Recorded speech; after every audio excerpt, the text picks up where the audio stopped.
हे पहा, ही आपली अशी मोकळी तरी पण मऊ लुसलुशीत अशी साबुदाण्याची खिचडी सर्विंगसाठी तयार आहे। आता मी गॅस बंद करते आणि आपण खिचडी सर्व करूया। बऱ्याच जणांची तक्रार असते की आमची साबुदाण्याची खिचडी मऊ आणि मोकळी होत नाही, तर आज तुमची ही समस्या मी सोडवणार आहे।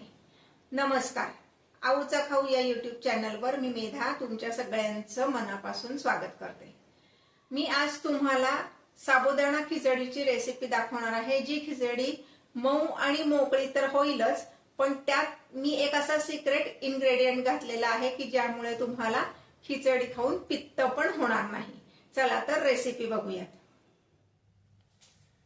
साबुदाण्याची खिचडी करण्यासाठी आपल्याला आधी साबुदाणा भिजवून ठेवावा लागतो। त्यासाठी ह्या भांड्याने मी 2 भांडी एवढा साबुदाणा घेणार आहे।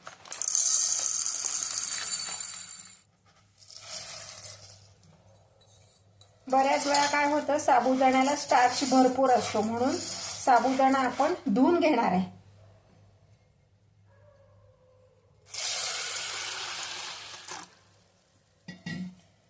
अंदाजाने पाणी घ्यायचं आणि साबुदाणा छान असा हाताने हलवायचा व्यवस्थित आणि धुवून घ्यायचा। हे जे स्टार्चचं पाणी आहे हे आपण काढून टाकणार आहोत। आता हे मी काढून टाकते।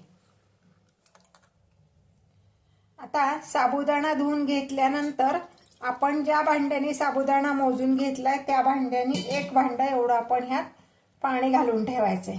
म्हणजे जेवढा आपला साबुदाणा असेल त्याच्या निम्म असं पाणी आपण ह्यात घालून ठेवायचंय आणि हा 6 ते 7 तासासाठी आपण भिजत ठेवणार आहोत। ह्याच्यावर झाकण ठेवून 6-7 तासांनी नंतर आपण ह्याची खिचडी करायची।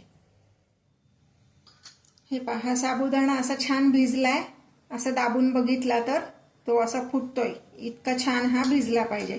6 ते 7 तास आपण तो भिजवलाय। हा एका चमच्याने मोकळा करून घ्यायचा आहे आधी।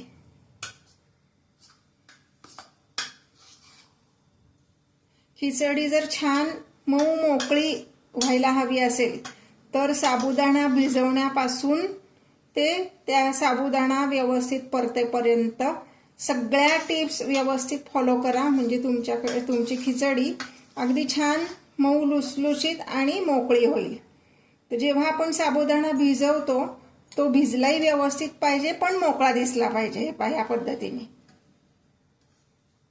मी एकीकडे कढई तापत ठेवलीये, पण कढई तापेपर्यंत आपण ह्यात बाकीचे पदार्थ घालून घेणार आहोत। सगळ्यात आधी आपण ह्यात घालणार आहोत दाण्याचं कूट। 1 वाटी एवढं दाण्याचं कूट घ्यायचंय। यामध्ये 1 मोठा चमचा म्हणजे 1 टीस्पून एवढं मीठ घालायचंय। उपवासाचं मीठ म्हणून बरेच जण पिंक सॉल्ट वापरतात, ते वापरलं तरी चालणार आहे। 1 चमचा एवढी साखर घालायची। साखर ऑप्शनल आहे, पण घाला म्हणजे मग जी तिखट जी चव असते ती बॅलन्स होती। आता हे सगळं मी मिक्स करून घेणार आहे। आता कढईमध्ये मी 1 मोठा टेबलस्पून म्हणजे छोटा डाव आपला जो असतो आपण दही वगैरे वाढायला वापरतो तो, तेवढं तूप घालणार आहे। तूप जास्ती लागत नाही, अगदी कमी तुपामध्ये खिचडी होती। खिचडी शक्यतो तुपातच करावी म्हणजे त्याची टेस्ट छान लागते। तूप व्यवस्थित तापलं की मी त्यामध्ये 4 मिरच्यांचे तुकडे घालणार आहे।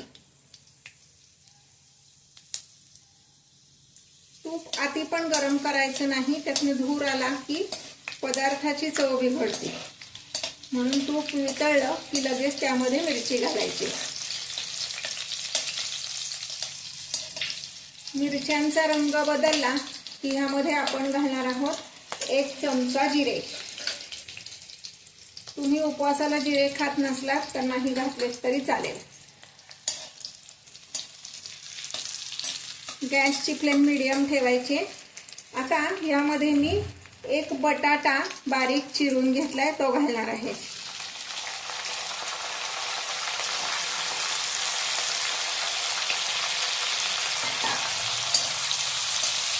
बटाटा बारीक चिरून मग तो 2दा पाण्याने धुवायचा आहे, म्हणजे त्यातला जो एक्स्ट्रा स्टार्च असतो तो सगळा निघून जातो।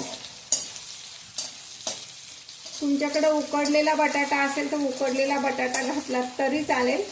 माझ्याकडे उकडलेला बटाटा नव्हता म्हणून मी कच्चाच बटाटा त्याचे बारीक तुकडे करून घातले। त्याच्यावर मी थोडा वेळ झाकण ठेवणार आहे, म्हणजे मग बटाटा व्यवस्थित शिजेल। हे का साधारणपणे 4 मिनिट एवढं मी झाकण ठेवून हा बटाटा शिजवून घेतला। तुम्ही जर असं झाऱ्याने किंवा उलथण्याने दाबून बघितलं तर ह्याची व्यवस्थित फोड होते, मऊ झालेला आहे बटाटा। आता ह्यामध्ये हा जो साबुदाणा आपण ठेवलाय दाण्याचं कूट आणि मीठ साखर घालून तो सगळा घालणार आहे। एक महत्त्वाची टीप लक्षात ठेवायची ती म्हणजे आपण जेव्हा साबुदाण्याची खिचडी करतो तेव्हा आपण जी कढई किंवा पातेलं जे काय तुम्ही वापरणार आहे ते शक्यतो हिंदालियनचं घ्या, म्हणजे साबुदाणा खाली करपत नाही। आणि दुसरं म्हणजे ते भांडं बऱ्यापैकी मोठं असावं, म्हणजे साबुदाणा जेव्हा शिजतो तेव्हा तो ॲटलिस्ट दुप्पट तरी होतो, म्हणजे त्याला जागा मिळाली पाहिजे फुलण्यासाठी, म्हणून थोडीशी मोठी कढई घ्यायची। आता हे सगळं व्यवस्थित मिक्स झालं की मी ह्याच्यावर पुन्हा एखाद्या मिनिटासाठी झाकण ठेवणार आहे। गॅसची फ्लेम मीडियम आहे। आपल्याला झाकण ठेवून खिचडी शिजवायची आहे, पण असं सलग नाही ठेवायचं झाकण, मधनं मधनं हलवायचे झाकण काढून। एखाद मिनिट झाकण ठेवायचं, पुन्हा हलवायची खिचडी आणि पुन्हा झाकण ठेवायचं। त्याच्यामुळे काय होतं, साबुदाणा मोकळा मोकळा राहतो, तो एकमेकाला चिकटत नाही। आता पुन्हा ह्याच्यावर झाकण ठेवते। आता पुन्हा एकदा मी ते झाकण काढले आणि परतून घेते। एक महत्त्वाची टीप लक्षात ठेवा, बऱ्याच जणी काय करतात, खिचडी मऊ व्हावी म्हणून असं परतत असताना त्याच्यावर पाणी शिंपडतात किंवा दूध घालतात, त्यामुळं खिचडीचा गोळा होतो, म्हणजे साबुदाणा एकमेकाला चिकटून त्याचा गिच्च गोळा अशी खिचडी तयार होते। आपल्याला छान मोकळी दाणेदार अशी खिचडी करायची असते, त्यामुळं वरनं पुन्हा पाणी घालायचं नाही। आपण भिजवताना जेवढं पाणी घातलंय तेवढ्याच पाण्यावर साबुदाणा व्यवस्थित शिजतो। आता मगाशी मी तुम्हाला म्हणलं तसं की पित्त होऊ नाही म्हणून आणि कमी तूप वापरून खिचडी छान मोकळी व्हावी म्हणून मी ह्यात एक सिक्रेट पदार्थ घालणार आहे। तो कोणता तो आता मी तुम्हाला दाखवते। यामध्ये मी ओला नारळ घालणार आहे 1 वाटी, म्हणजे साधारण अर्धा नारळ ह्यात घालायचा आहे। त्यामुळं काय होतं, कमी तुपामध्ये खिचडी होती आणि खोबऱ्यामुळं अजिबात पित्त होत नाही, खिचडी मऊ आणि शिवाय मोकळी होती।